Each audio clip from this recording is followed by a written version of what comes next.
À la une de ce 13h, la CEDEAO qui ne paie pas de temps avec les sanctions contre les putschistes guinéens, gel des avoirs financiers, interdiction de voyager, interdiction de prendre part aux élections à l'issue d'une transition, la libération inconditionnelle de l'ex-président Alpha Condé. Voici entre autres les sanctions imposées par 8 des 15 chefs d'État de la communauté économique des États de l'Afrique de l'Ouest à l'issue de leur réunion à huis clos tenue donc à Accra hier. La CEDEAO a aussi tapé du poing sur la table en ce qui concerne la situation au Mali. Vous verrez tous les détails dans un instant. Il n'y avait que 34 lits portant en moyenne 50 patients sont hospitalisés par jour au service d'urgence du CHU Elgado. Des malades obligés de se retrouver dans les couloirs de l'hôpital. Grâce à un geste de l'Association pour le développement de l'ONGA, l'équipement médical du service des urgences est renforcé avec des lits et médicaments. La réaction du donateur a suivi également dans ce 13h. Madame, Monsieur, bonjour. La fumée blanche est enfin sortie de la réunion à huis clos des 8 des 15 chefs d'État de la communauté économique des États de l'Afrique de l'Ouest hier à Accra, au Ghana. Une réunion qui concernait les militaires qui ont fait le coup d'État en Guinée et au Mali. D'abord, en Guinée, c'est une batterie de sanctions qui attend le colonel Mamadi Doumbia et ses hommes. La CEDEAO a décidé de geler les avoirs financiers des nouveaux dirigeants du pays et des membres de leur famille. Elle impose des interdictions de voyage. La junte ne doit pas prendre part aux élections à l'issue d'une transition que la CEDEAO ne tolère qu'à condition qu'elle soit très courte. Et ce n'est pas tout. L'organisation sous-régionale demande la nomination d'un Premier ministre civil. La transition ne devrait pas aussi dépasser 6 mois. En ce qui concerne le Mali, la CEDEAO a décidé d'imposer de nouvelles sanctions contre les militaires au pouvoir, une interdiction de voyage et un gel des avoirs financiers contre ceux soupçonnés de ralentir cette transition de 18 mois. La date de fin de cette transition est non négociable, précise Jean-Claude Cassibrou, président de la commission de la CEDEAO, qui condamne aussi la décision d'emmener 1000 mercenaires russes là-bas au Mali. Et en parlant justement du cas Mali, le Conseil national de transition ne fléchit pas dans sa volonté de bâtir la démocratie, l'état de droit et la bonne gouvernance. Un an après la prise de pouvoir par la junte militaire, l'un des membres du CNT justifie l'acte qui a fait partie le président Ibrahim Boubacar Keïta, mais également la transition qui est en cours dans le pays. Si le peuple malien a rompu avec le système Ibeka, la transition avec le colonel Assimi Goïta doit aussi travailler à instaurer les nouvelles aspirations des Maliens. C'est en tout cas ce qui explique Issa Kaou Jimmy. Il est le 4e vice-président du Conseil national de transition. Écoutons-le ensemble. Je pense qu'il faut comprendre les raisons profondes des événements du 18 août 2020. C'est la volonté du peuple à lutter contre le système corrompu oligarchique. Et si cette explication est acceptée, explique les démarches en cours. On ne peut pas bâtir la démocratie, l'état de droit, la bonne gouvernance sur du faux. Donc la bonne gouvernance, ça veut dire le respect des derniers publics, et le respect aussi des institutions qui doivent incarner la volonté du peuple. Des institutions fortes, démocratiques et républicaines et laïques dont le Mali a besoin pour continuer sa marche démocratique. Et pour ce faire, il faut faire ce qui est la volonté du peuple, c'est-à-dire la rupture avec ce système corrompu oligarchique de l'ancien régime porté par l'ancien président Ibrahim Boubacar Keïta. Non, ce n'est pas des chasses aux sorcières. La justice, elle est indépendante, elle est saisie, alors elle dit le droit. Le peuple soutient la justice dans cette dynamique qui est vraiment d'aider le peuple malien à traduire les délinquants politiques, les délinquants en col blanc, économiques, mais surtout aussi de restaurer l'image de la justice pour aider le peuple malien à asseoir une véritable bonne gouvernance. Donc ce n'est pas des arrestations dirigées contre X ou Y, mais c'est des infractions qui sont constatées et que la justice est en train d'approfondir les enquêtes et puis elle est indépendante. Et donc pour nous pensons que nous soutenons la volonté des plus hautes autorités du pays, y compris l'imperturbable patriote Assimi Goïta, et pour que le peuple malien puisse recouvrer sa dignité et surtout aussi asseoir les bases d'une bonne gouvernance qui est gage d'une démocratie qui se respecte. Dans l'actualité de ce vendredi au Burkina Faso, c'est aussi l'État qui est en concertation avec les organisations non gouvernementales. Les journées nationales de concertation État-ONG se sont donc ouvertes ce matin ici même à Ouagadougou. La problématique du chômage et de l'insertion socio-professionnelle de jeunes est au cœur des échanges. Alors, quelle stratégie mettre en place pour une synergie d'action en vue d'éviter les chevauchements de projets et programmes sur le terrain? Pauline Zouré, la ministre déléguée en charge de l'aménagement du territoire, apporte des éléments de réponse. Elle est interrogée par Archimède Boy. Oui, c'est l'objectif. Le thème retenu, c'est cela. Et à chaque fois que nous avons la journée de concertation État, ONG, associations de développement, ce sont des questions de ce genre dont nous traitons. Parce que nous n'aurons pas de plus-value si nous faisons des actions de saupoudrage ou bien des actions de chevauchement. Ce que nous gagnerons, c'est qu'il y ait une répartition équitable de tous ces opérateurs-là sur l'ensemble du territoire et que chacune des communes du Burkina Faso puisse bénéficier donc de leur accompagnement. Et c'est ce que nous demandons aussi avec nos partenaires techniques au développement, qu'il y ait une certaine cartographie rationnelle, bien équilibrée, pour que l'ensemble donc de ces opérateurs de développement-là puisse se déployer. Mais nous constatons avec vous également ces difficultés qui seront débattues et auxquelles en tout cas nous allons apporter des réponses pour que nous puissions avoir une planification harmonieuse des activités. Dans la suite de ces 13 heures, le ministère de l'Industrie, du Commerce et de l'Artisanat est engagé dans le renforcement et la transformation de la filière ANACAD. Eh bien, avant, bien sûr, que ce projet ne soit véritablement effectif, le ministère prévoit en tout cas construire une maison ANACAD là-bas à Bobo Dioulasso, une maison qui va s'étendre sur un terrain de plus de 2000 mètres carrés, j'allais dire. Aruna Kaboré a procédé à une remise de matériel, bien sûr dédié à ces acteurs. C'était le mardi dernier en présence de Abdoul Wahab Nanema, Mariam Serré et Soto Justin Dabiré. 50 tronçonneuses, 28 pulvérisateurs, 24 motos tout-terrain, 22 900 plants d'anacadier améliorés et certifiés, 172 tonnes de fumée organique, des équipements bureautiques et informatiques. C'est le lot de matériel et d'équipements remis par le ministre en charge du commerce aux acteurs directs de la filière ANACAD. La remise de ces matériels et équipements est une réponse que le département de Aruna Kaboré apporte aux besoins exprimés par les fêtières. Il est prévu donc de renforcer les capacités productives de différents acteurs, de différents magnons. C'est pour cela qu'en plus des actions qui sont menées pour prendre en compte tout ce qu'il y a comme réforme, il y a donc ce besoin exprimé par les différents acteurs qui souhaitent avoir donc du matériel donc, de production, qui souhaitent avoir donc du matériel pour faire fonctionner leurs fêtières, qui ont souhaité que nous puissions mettre à leur disposition des plans pour augmenter donc, les vergers, les superficies donc, de production. Pour le représentant des bénéficiaires, la remise de ces matériels marque la concrétisation des besoins formulés par les acteurs de la filière ANACAD pour le renforcement de leurs capacités en matière de production, de transformation et de commercialisation de l'ANACAD. Il faut dire qu'aujourd'hui, c'est la joie qui nous anime, nous en tant qu'acteurs directs de la filière ANACAD, d'avoir reçu tout ce lot de matériel et qui viendra renforcer le processus de développement de la filière qui était déjà enclenché par les acteurs et le conseil burkinabé de l'ANACAD. C'est le lieu aussi pour nous de dire merci à l'ensemble des membres du gouvernement qui ne ménagent aucun effort pour le soutien de cette filière-là. C'est un sentiment de satisfaction pour nous en tant qu'opérateurs économiques de la région de voir le gouvernement arriver à organiser cette filière qui est porteuse. Quand on regarde un peu ailleurs ce qu'apporte cette filière, je pense que le gouvernement a atteint son objectif aujourd'hui.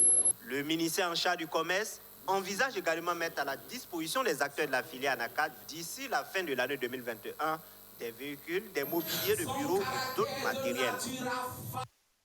Et du matériel, mais cette fois médicaux, c'est ce que reçoit le service d'urgence de CHU Yalgado Ouedraogo. C'est de la part d'un particulier avec son association, dénommée Association pour le développement de l'Onga, des lits médicalisés qui vont permettre aux patients de ne plus se retrouver à même le sol dans les couloirs de l'hôpital Yalgado.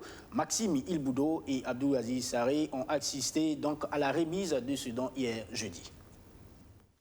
Nous sommes au service des urgences médicales du centre hospitalier universitaire Yalgado Ouedraogo. Ici, il y a seulement 34 lits. Pourtant, le service accueille 30 à 50 patients par jour. Face à ce déficit logistique sanitaire, les malades sont pris en charge dans le couloir de l'hôpital. Une situation peu reluisante qui interpelle plus d'un. Ce 16 septembre, l'Association pour le développement de l'Onga vole au secours des patients de Yalgado Ouedraogo avec notamment 10 lits, des médicaments, le tout estimé à près de 12 millions de francs CFA.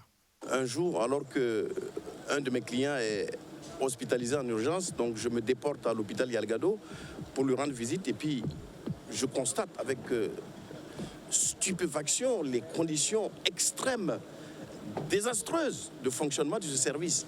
Et donc, avec les internes qui n'étaient pas choqués plus que ça, j'ai décidé avec mon épouse, dans le cadre de notre association, de leur ramener au moins des lits d'hôpitaux pour que les malades ne soient plus allongés dans le couloir. Les premiers responsables du CHU Yalgado Ouedraogo n'ont pas manqué de témoigner leur reconnaissance aux donateurs. Pour eux, ce don d'équipements biomédicaux contribuera à soulager les malades et faciliter un tant soit peu la tâche du personnel soignant. Le geste qui a été fait ce matin, ça nous permet effectivement de parer un tant soit peu à toutes ces imperfections que nous avons. Il y a un certain nombre de lits qui n'étaient pas en bon état, on va les changer. Un certain nombre de salles qui avaient besoin de lits, de nouveaux lits en tout cas, nous allons mettre ces lits là-bas. L'association dirigée par Maître Paul Kéré est une association humanitaire agissant pour le développement de l'éducation et la santé. Elle entend, avec l'appui de ses partenaires, étendre son soutien aux autres centres de santé du pays. C'est un autre élan de solidarité. Elle concerne des femmes qui ont, pour certaines, plus de 60 ans, des mères ou grandes-mères qui n'ont pas pu ou n'ont pas eu la chance d'aller à l'école pendant leur plus jeune âge, estimé à plusieurs centaines. Aujourd'hui, ces femmes arrivent à compter et à écrire grâce au processus d'alphabétisation initié par la Fondation Faso Persévérance. À la clôture de l'année scolaire 2020-2021 du programme, ce sont donc des femmes toutes heureuses que Justin Amonto a assisté. C'est avec des pas de danse que ces femmes issues des différents arrondissements de la ville de Ouagadougou témoignent leur reconnaissance à l'endroit du président de la Fondation Faso Persévérance, Dr Aristide Sawadogo. Elles sont des centaines de femmes âgées de 25 à 70 ans à être initiées à l'écriture et à la lecture grâce à la Fondation Faso Persévérance. Vraiment, je suis très content aujourd'hui de par ce que j'ai vu comme mobilisation. Vraiment, ce qui nous a motivés, c'est que nos mamans, qu'on aime bien, nos chères mamans, qui sont dans leurs diverses activités, sont dans le commerce, qui font beaucoup d'activités et qui n'avaient pas eu la chance d'aller à l'école, on voit que ça les limite dans leurs activités. On s'est dit qu'en les accompagnant, en leur apprenant à lire et à écrire et à compter, ça va les booster dans les activités. Parce que quand une maman réussit, toute la famille réussit. Ce 5 septembre, c'est la clôture des activités de l'année scolaire 2020-2021. À cette occasion, elles reçoivent des parchemins et encouragements pour la poursuite de l'apprentissage. Moi, j'ai plus de 70 ans. Je n'avais jamais eu d'éducation scolaire. Mais aujourd'hui, je suis très heureuse parce que grâce à la Fondation, je connais un I, je connais un A. Je connais aussi 1 et 2. Cette éducation scolaire que nous avons reçue a éclairé nos lanternes et c'est vraiment bénéfique pour nous les femmes. Cette initiative d'alphabétisation des femmes est saluée par les autorités coutumières des différents arrondissements. Créée en 2020, la Fondation Faso Persévérance est représentée dans les 13 régions du Burkina Faso. Son objectif principal est de contribuer à créer et à améliorer la capacité des couches vulnérables, notamment les femmes et les jeunes, afin de leur permettre de mener des activités génératrices de revenus. Restons encore avec les femmes pour aborder cette question qui reste souvent taboue dans certaines familles, la gestion des menstrues. Une fille sur 10 en Afrique manque régulièrement l'école, tout simplement parce qu'elle n'a pas ce qu'il faut pour prendre soin de ses règles. C'est ce que révèle l'UNICEF. Un handicap donc pour beaucoup de jeunes filles et il faut dès maintenant changer la donne. Donc c'est cette lutte que vont désormais mener conjointement l'ASDJ, l'Association pour la solidarité et le développement des jeunes et l'association Palaude. Les explications de Archimède Boy. Le mariage est désormais scellé entre l'ASDJ, l'Association pour la solidarité et le développement des jeunes et l'association Palaude. Ces deux organisations mettent leurs forces en commun pour que les règles ne constituent plus un handicap à l'épanouissement de la jeune fille. Aujourd'hui, nous avons effectivement matérialisé une convention avec l'association Palaude qui nous permettrait effectivement ensemble de pouvoir contribuer à une sensibilisation active à travers effectivement les collèges, lycées, les universités, à travers un certain nombre de clubs que nous allons redynamiser. Et cette année, nous entendons effectivement à travers le pays pouvoir redynamiser près de 1500 clubs à travers les 13 régions. La question des règles chez les jeunes filles demeure encore un sujet tabou dans nos sociétés, selon ces associations qui veulent briser la glace. Et ce qui fait qu'aujourd'hui, vivre ces menstrues est un handicap pour beaucoup de femmes et de jeunes filles. L'UNICEF a fait des études, a montré qu'une fille sur 10 en Afrique manque régulièrement à l'école parce qu'elle n'a pas tout ce qu'il faut pour prendre soin de ses menstrues. Et ça passe aussi par l'éducation. Donc c'est pour cela que nous voulons élever le niveau de conscience des jeunes filles et des femmes à mieux se connaître, à comprendre leur cycle menstruel pour mieux vivre en société et aussi accompagner les parents à donner la bonne information et à parler de sexualité à leurs enfants sans tabou. La SDJ a saisi l'occasion de cette rencontre pour procéder au lancement officiel de son programme de recherche de bourse d'études et de stages. Un programme qui accompagne chaque année les jeunes issus des milieux défavorisés en vue de leur permettre de poursuivre leurs études supérieures. Et du sport, football, pour terminer cette session d'information, c'est ce soir à partir de 16h, GMT, que l'AS Sonabel rencontre le stade malien de Bamako, le tour préliminaire de la Ligue des champions de la CAF, un match qui se joue au stade Modibo Keïta, là-bas au Mali. À l'aller, l'AS Sonabel avait perdu 1-0 à Yaoundé au Cameroun, mais le champion du Burkina Faso ne perd pas espoir, il reste confiant pour arracher sa qualification. Madi Zongo. Les deux clubs, nonobstant la défaite de Sonabel, ont toujours leur chance. Il est juste malheureux de constater qu'à cause des infrastructures, on doit jouer certains matchs hors du Burkina. Pour le match retour du tour préliminaire de la Ligue africaine des champions, les représentants du Burkina vont encore s'exprimer loin de leur base.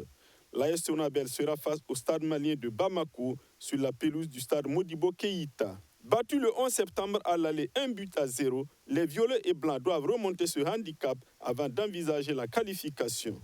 Le coach Mohamadi Bagué a entièrement confiance à ses hommes et le résultat de Yaoundé pourrait être considéré comme un mauvais souvenir. Pas douter des hommes que nous avons, d'autant plus qu'au niveau de l'effectif, nous n'avons pas connu beaucoup de chamboulements. C'est, je peux dire, à 95% le même effectif. Et en plus de ça, nous avons connu quelques renforts. Pour l'entraîneur des champions du Burkina, le fait du terrain est réel, mais ne saurait être mis en avant quand on est un compétiteur. Et en compétition, quand on commence à parler de ça, ça veut dire qu'on n'est pas prêt pour le combat. Pour sa première participation à l'arène des compétitions en Afrique, l'AS Sonabel devrait faire mieux qu'un aller-retour. À la Fédération burkinabé de football, on nourrit de grandes ambitions pour nos ambassadeurs. Bien sûr qu'on a des ambitions parce que c'est des équipes quand même au niveau de notre championnat que vous avez suivi tous quand même qui étaient de très bon niveau. Si quand même ils sont sortis en tout cas meilleurs, en tout cas la fédération ne peut qu'avoir des ambitions pour ces clubs-là. Et nous pensons en tout cas qu'ils vont représenter en tout cas le Burkina en tout cas dans ces phase de éliminatoire et rentrant dans le cadre des champions League. Le coup d'envoi de la rencontre est prévu pour 16h sur la pelouse du stade Modibo Keïta. Et voilà, c'est la fin de ce journal. Merci à vous tous de l'avoir suivi. Passez un excellent après-midi. Je vous retrouve demain, ici même à la même heure, pour une autre session d'information, toujours avec le même plaisir.